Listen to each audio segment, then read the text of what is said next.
Beetroot கறிப்பா. கஞ்சா கருப்பண்ணா நீங்க பண்ண வந்து அந்த பீட்ரூட் அண்ட் கத்திரிக்காய் சுக்கா வந்து ரைஸோட மிக்ஸ் பண்ணி ஒரு அப்பளம் போட்டு அமுக்கினோம்னா வேற லெவல் சூப்பரா இருக்கு. என்னன்னா சுடு தண்ணியில போட்டுட்டு அத வரதே கட் பண்ணாப்ல கட் பண்ணி அந்த கீப்புக்குப்பா கட் பண்ணிட்டு மிளகா, மல்லி, கிராம்பு, பட்டை வெறுஞ்சட்டியில போட்டு வறுத்துக்கிட்டு மிக்சியில போட்டு அடிச்சு அப்படி சுக்கா. பீட்ரூட் கத்திரிக்காய் கறி பண்ணலாமா?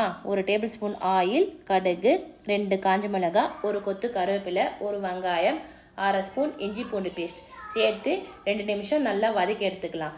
இப்போ கத்திரிக்காய் சேர்த்து 2 நிமிஷம் நல்லா வதக்கினதுக்கு அப்புறம் வேக வச்ச பீட்ரூட் சேர்த்து மஞ்சத்தூள், உப்பு, வறுத்து அரைச்சி வச்ச மசாலா சேர்த்து 2 நிமிஷம் நல்லா வதக்கி எடுங்க. இப்போ பீட்ரூட் வேக வச்ச தண்ணியை சேர்த்து 5 நிமிஷம் வேக வச்சு எடுத்து சாப்பிட்டு பாருங்க. டேஸ்ட்டாக சூப்பராக இருந்துச்சு. வீட்டில் செஞ்சு பார்த்துட்டு கமெண்ட் பண்ணுங்கள். பிடிச்சிருந்தா ஃபாலோ பண்ணிக்கோங்க. தேங்க்யூ.